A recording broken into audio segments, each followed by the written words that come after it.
It's your Tuesday daily delivery. I'm Michael Rand. Glad to have you guys back for another day. Good show coming up. Chip Scoggins from the Tribune joins me here in a little bit.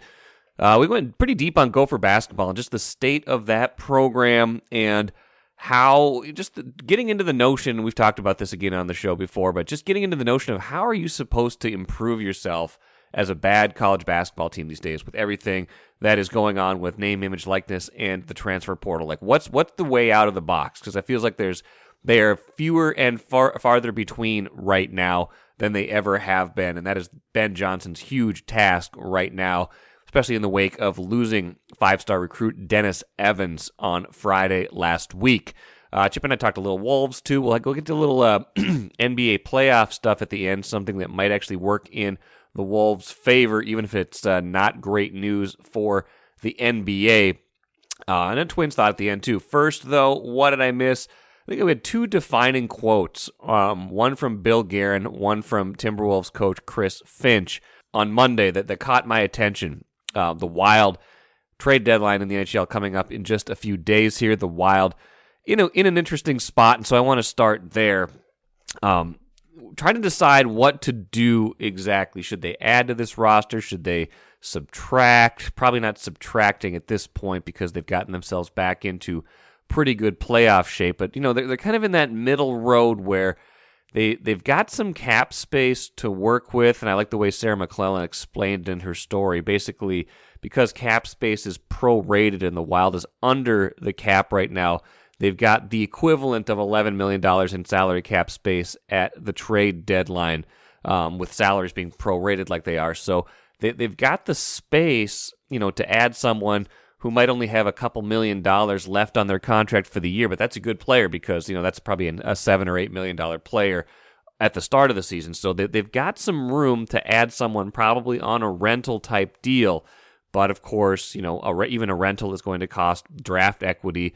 Draft equity is what the Wild need going forward because those Parisi and Suter buyouts are still hitting the cap pretty hard over these next few seasons. So what do you do if you're the Wild, a team that's been up and down this year, that's reestablished itself, like I said, as in a firm, a firm contender at least, right in that mix. Could be as good as, really having a legitimate shot to win the division, which gets you some playoff equity, which gets you some home ice in the playoffs, but also could slip as far down as missing the playoffs entirely. It's that packed in the West.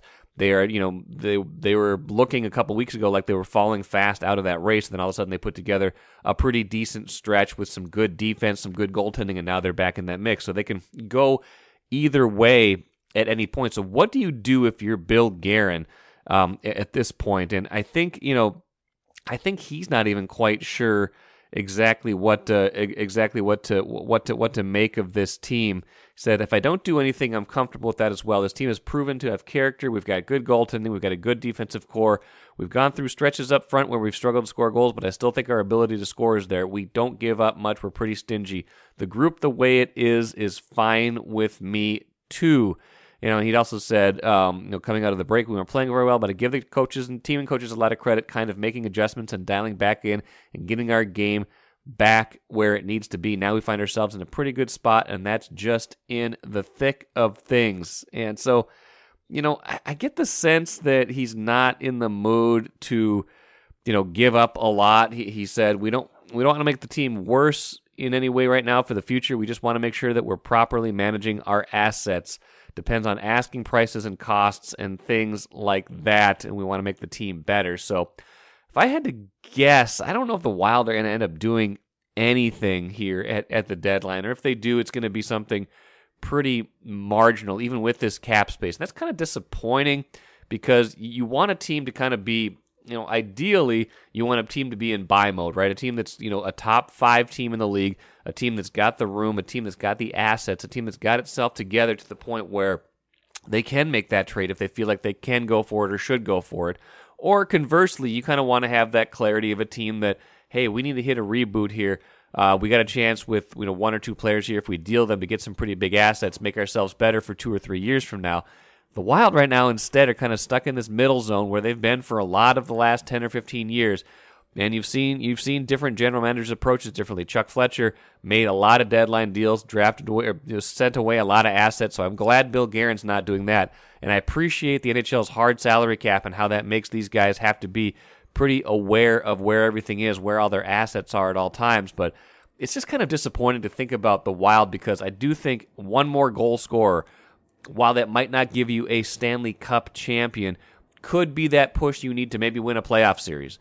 And that has value in the evolution of things. Take some pressure off Kirill Kaprizov. I think there's still value in a deal, even if it's not a Stanley Cup winning move. So I would like to see them maybe do more than they're inclined to do. But again, with the deadline coming up Friday, we will see what they are up to.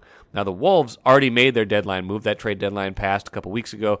Traded D'Angelo Russell, got Mike Conley Jr. Sounds like they are still a work in progress, according to Chris Finch. Our Chris Hine is out on the West Coast right now. Wolves just lost to Golden State a couple nights ago. They play the Clippers tonight, and they play the Lakers on Friday. More on the Lakers here in a little bit. So Finch talking about this team and talking about how they're still trying to figure out who they are, especially now that they've got Mike Conley Jr. He said, we're trying to, in the middle of an extremely tight race, trying to reinvent ourselves a little bit. So it's not easy, but I've been in enough places in my career that it takes some time. We've got to figure out how to close these games right now. That's the biggest thing. Either we can't get stops or can't score. One night or another, it's different. Now, much of the story was built around how players and coaches are still trying to be positive, trying to keep the mood in a good spot. And, sometimes I kind of wish the Wolves wouldn't be so positive. I wish they would get a little bit angry, show a little bit more of that aggression, like some of the fans and some of us in the media have said. Like, this is a very frustrating team to watch right now, and it's been that way for a lot of this season. This team has a lot of talent, has had a lot of depth, has had its share of injuries, has had its share of remaking, as Finch said, with the trade of D'Angelo Russell for Mike Conley Jr. But there's too much talent on this team for them to constantly underperform against these bad teams and to not know how to close games at this point in time. So just a disappointing kind of sentiment, I think, coming out of this team right now. Even if they're trying to stay positive, it doesn't feel like there's any urgency, doesn't feel like there's any answers right now. And, maybe some of that owes to what they did at the deadline, shaking things up in a way that maybe helps them down the road, didn't help them as much in the first, few games since the trade. I don't know. I don't know where they're at right now, but it sounds like they're trying to stay positive. I want to see them play with a little bit more urgency and maybe not be so nice. Take a playcation to Mystic Lake. With 24/7 gaming, the good times never have to end. And you can satisfy your cravings at our restaurants and bars. Or relax in one of our luxurious hotel rooms. Those that play together, stay together.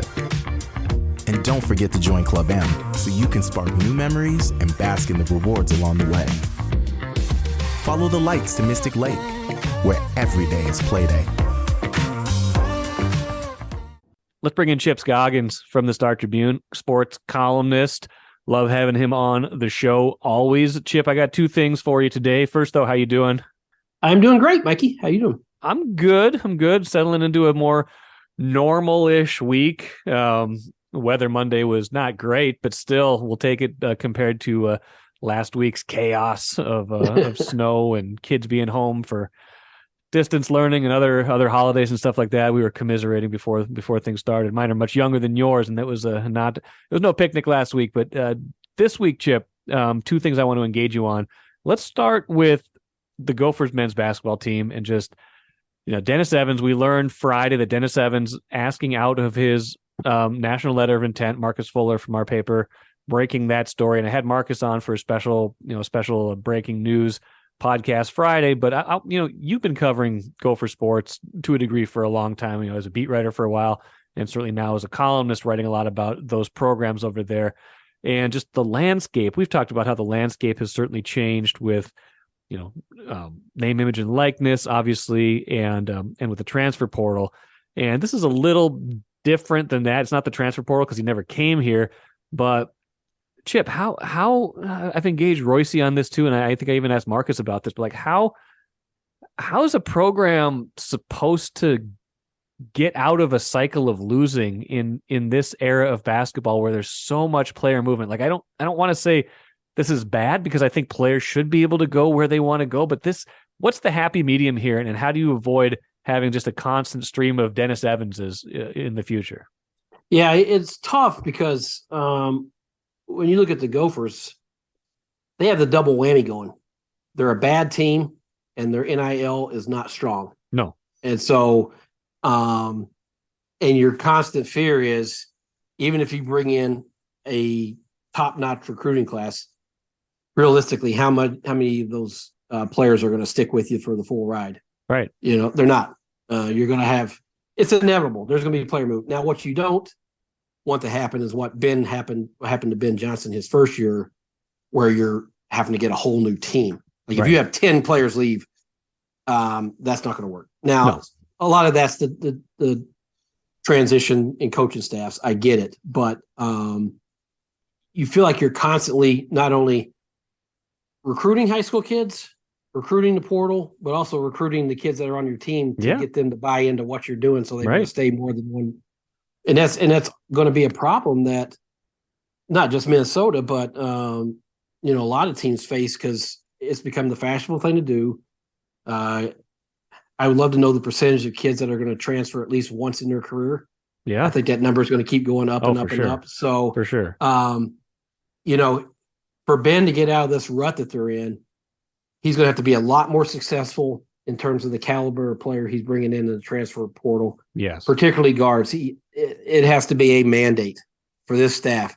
You have to improve the guard play. I mean, it's just not anywhere close to being good enough for Big Ten level. And if you're going down to a lower level, even mid-major, but if you're getting players from William and Mary and these players, even if they're good players in those leagues, it's such a big jump to come up to the Big Ten and think that they're going to be able to handle it. So he's going to have to aim higher and hit higher.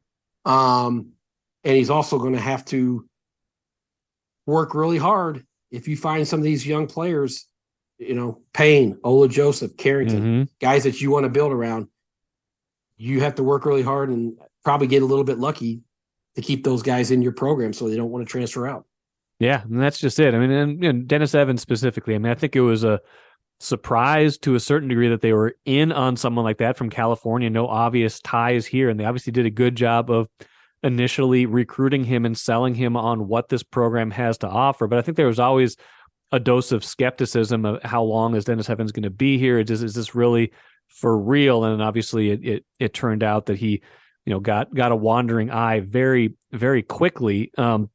With someone like Dennis Evans, what do you make of this situation, just isolated and how they weren't able to even get him here to even start his career? Well, it's I don't know that he was going to be the program savior that he was being made out to be, but obviously he was a highly touted guy, and it's bad optics when you start losing highly regarded, highly rated prospects. I'm curious to see where he winds up, because I don't know how much is NIL, how much is it the state of the program, how much is just the more he thought about it, was like, this is going to be a bad fit, whatever the reason. There's been rumors and reports that he's going to wind up at Louisville. If you look at Louisville's record, I don't think he can say he's going to. Now they have the tradition, the Louisville, yes, of course, yeah, the name and tradition. But if you're looking at the snapshot, they're terrible right this year.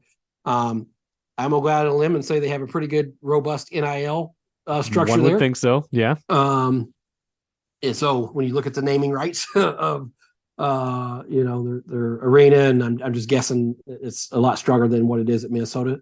How much of a factor is that in this? We don't know for sure. They're not going to come out and say, the next person says, yeah, I'm taking the highest, the next recruit that says I'm going all for NIL money will be the first. So we don't know how much of it is that, and how much of it him just saying, I don't know that I'm going to develop in this program. I don't know where it's going. My hunch is probably a combination of a lot of factors. Yeah. Not just one thing. But it's considering how tough this year has been for the team, to lose a guy that a lot of people were counting on, and I'm sure the coaching staff was counting on to come in, and because they need talent. I mean, it's not any great mystery why this team is not winning. No, they need talented players in here. Yeah, more talented players. And so when there's someone you're counting on to be in that mix, and there's been so much buzz and hype about him, and I think a lot of fans probably were anticipating and looking forward to seeing him play next year. As I tweeted, it's like, if you thought it couldn't get worse on the court, seriously, this and it goes to the people that are not happy with Ben Johnson, this just adds more gasoline to that fire. Yeah, I mean, this is just his second year, but things, this could be a shorter tenure than most if things don't get better. But what's got to be going through his head right now? Because I mean, does he have to, does he have to look at what he's doing right now and reevaluate and say, I got to change my philosophy. Like we got to hit the portal harder. This is just, I know that I made my kind of reputation on kind of more grassroots, ground level, high school recruiting, but has the game evolved so much that I've got to do something differently now? Does he just say, this is a setback, we can still be okay? Like what do you think's going through his head right now? Well, I think it's, again, I don't think it's just one thing. Obviously they got tough injury news right off the bat. Yeah. With losing a couple guys and that hurts. So now you're playing this freshman that they like, but you're playing him more than you would want to do at this point. It might turn out to be a blessing in disguise, not guys getting hurt, but they're going to develop faster. But I think if he's looking at it, and I know he probably doesn't want to have to do what he did his first year every year, where you're going out and really getting a large number of transfer portal players in here. But he has to do a better job in terms of the players that he's attracted in here.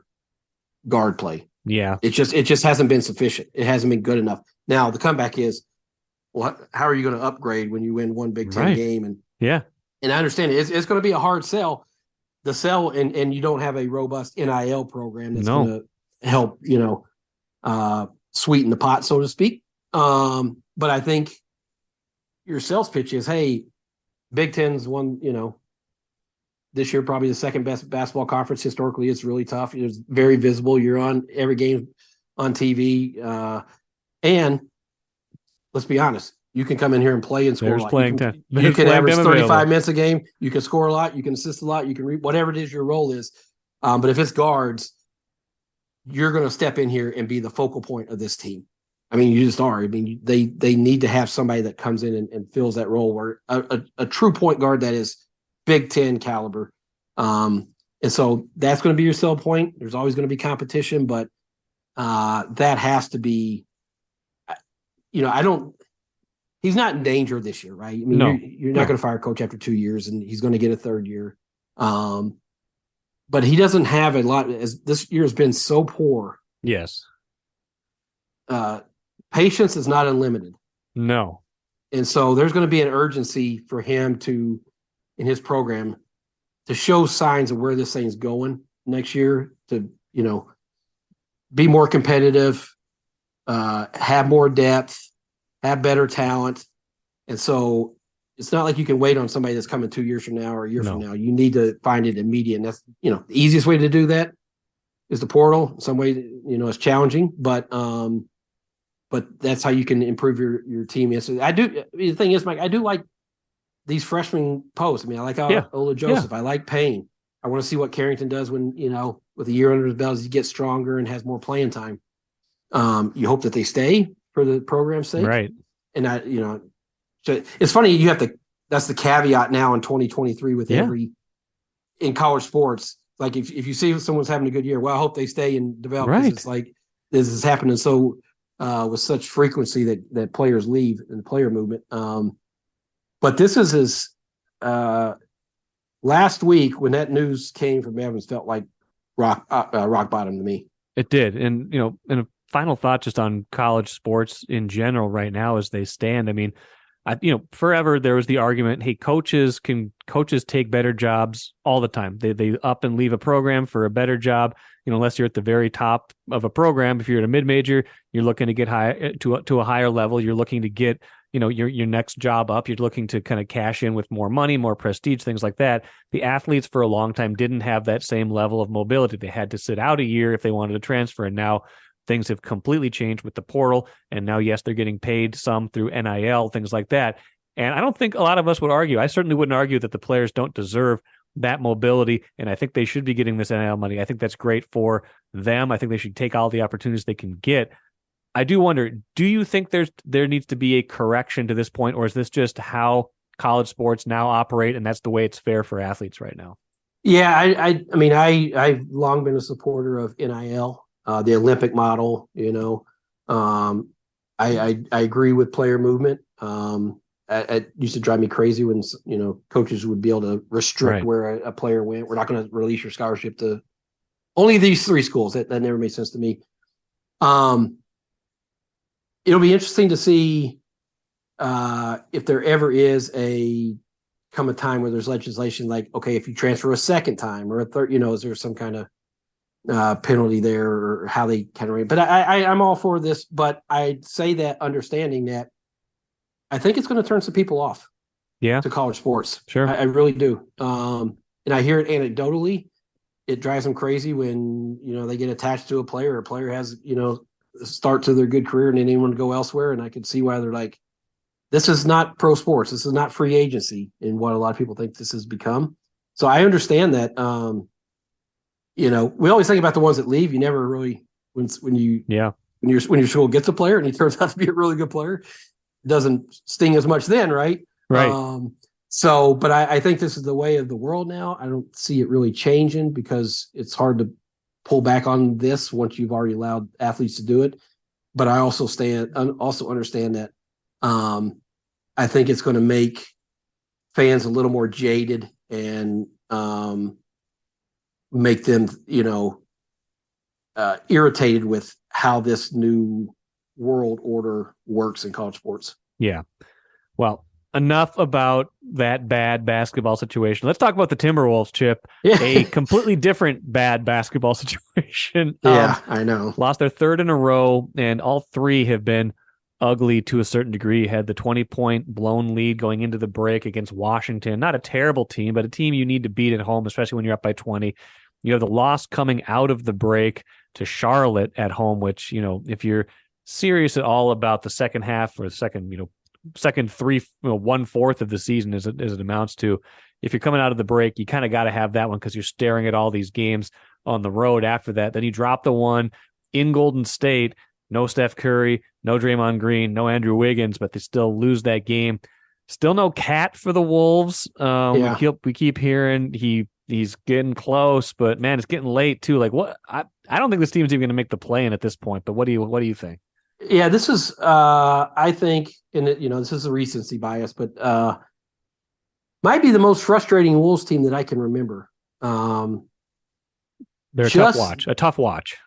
Just their up and down nature, the way they lose games that they should win, inferior opponents, they don't take them serious, they play flat, then they'll come out and play great for a couple games. You're like, okay, maybe they're right. I have no idea what's going on with Cat. I was there when he came back from All-Star break. I asked Chris Finch, I said, is there any update here? He's like, nope. And you got to ask another question, like, where is this? Like, what stage? And he said, the final stage or the last stage or whatever.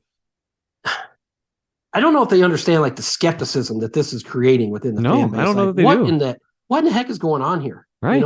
I understand. It's been over 13 weeks since he got hurt. Yes, and I understand calf strains are a serious injury. Yes, of course. But was there more to that? Has there been, delay in his recovery? Like, what is going on here? And is he? I don't think we can just say when he's coming back at this point. I think it's an if. I think it is. I think it always has been. Once we get past a certain point, and you're like, what's going on here? Well, and I think both you and I were on board with trading D'Lo. Yes, but that's, I think, created more added weight on Ant's shoulders to try to score. For sure. And I think he's feeling that now. I wrote for Sunday that I appreciated his thoughts and comments at the All-Star game about load management. Yeah. But he looked out of sorts last night against Golden State. And I don't know if it's just they're putting so much on him now and Gobert, he's been in and out of the lineup. He's been in and out a lot, and it is just a dysfunction season, I think. And it's they're a frustrating team, and if they don't make the play-in, I mean, what a gigantic failure! Oh yeah, for Tim Connelly and the ownership. Yeah, I mean, because the pick next year is unprotected. So good luck with that. If you wind up in the lottery, people are going to be sweating, even if it's just a 1 or 2 or 3% chance that you move up. People are going to be like, oh my gosh. Yeah. Second of all, like, I don't think Finch has done a very good job coaching this year. I don't think he's been done many favors by the injuries and the players he's been handed. I think he'd be a much better coach of a different type of team. And I don't feel like this roster plays with the type of precision that he can deliver. I don't think his substitutions have been great. I don't think his in-game adjustments, and even just like, some of coaching is preparedness, and sometimes they just don't look entirely prepared. Yeah, and ultimately he's the coach, and they've had so many of these flat performances against teams, quote unquote, bad teams.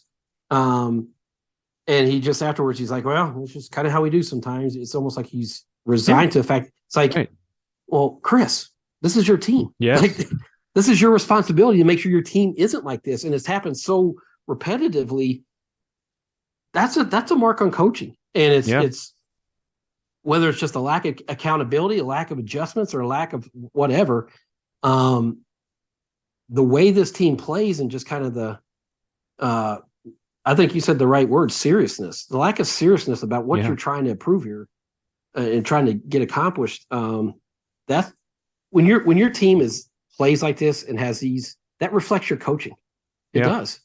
It reflects your players, your leaders, but also your coaching. And so I agree. I don't know if he's on any kind of hot seat with the ownership.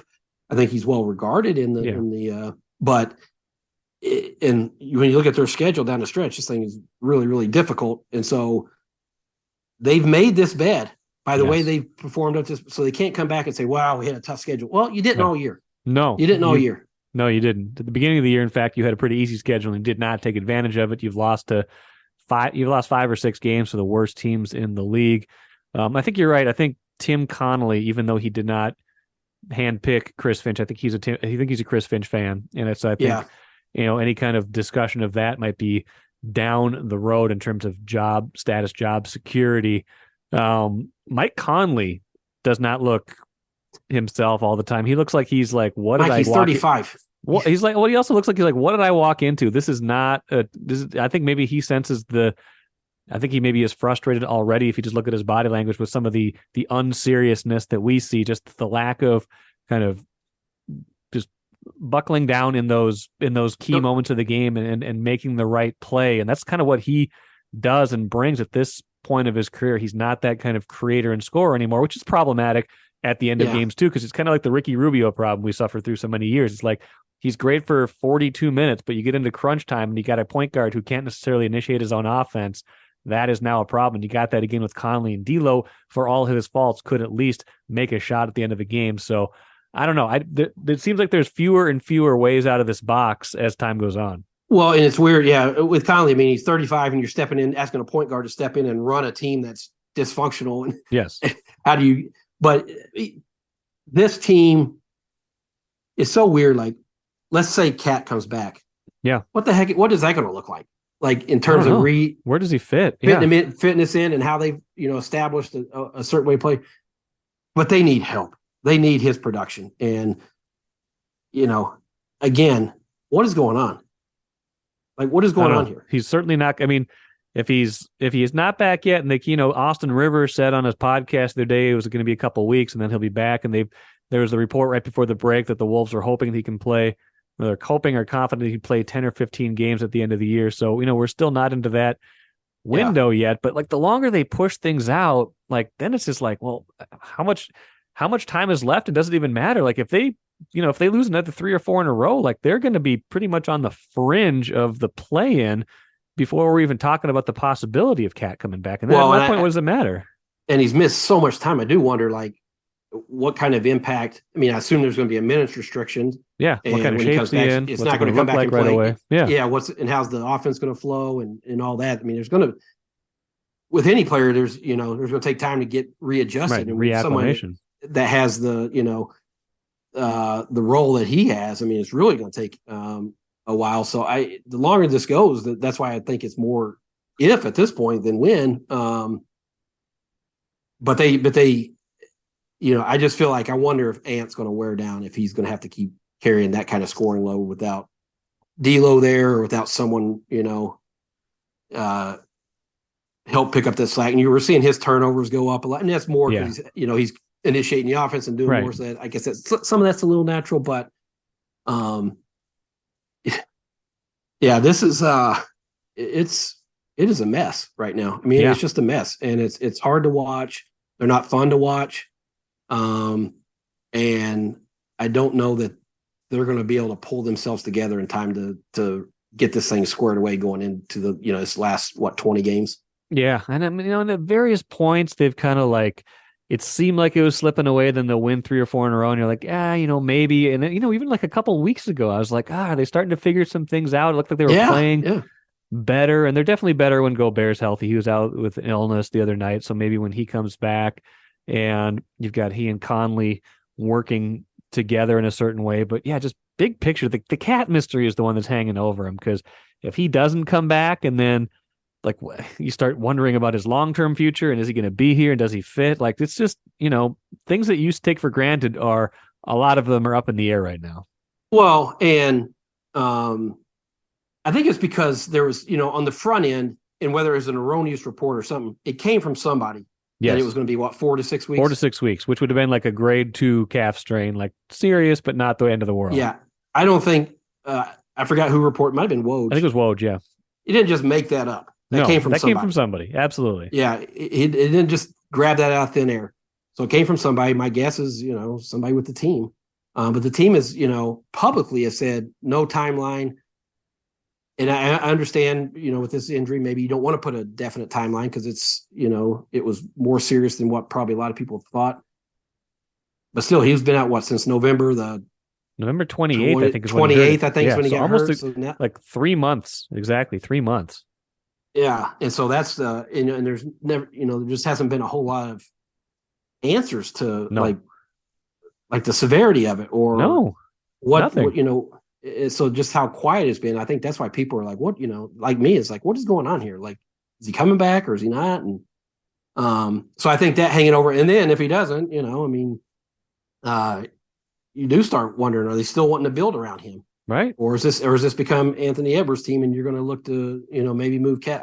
This is what, when he's been absent and all this has gone on, this is what it leads to these, these speculation and these, assumptions that we're left to deal with because you just don't know. There's been lack of clarity on his situation. Yeah. And then he wouldn't even add a few of those games at Target Centers like a few weeks ago. I saw him on the road trip. He was at the Golden State game last night. He looks like he's been practicing to a certain degree. Yeah. Like he was in I don't know if he was over there when you were over there, but the video when they released the video of Ant becoming an all-star, like Cat was the first one to hug him, and he was in a jersey. Like, what? Like, I just don't even get that. Like, what's he like? What's his level? Is he just shooting around at this point, or where's he at with that? Chris Finch said he's chomping at the bit to get back, and he said they're waiting for that last hurdle. I don't know what that is, but it sounds like he is. Yeah. He is. I think he's doing some work. I don't know if he's doing the full, a full team practice with him. They probably don't this time of year. They're probably not practicing a lot, anyways. True.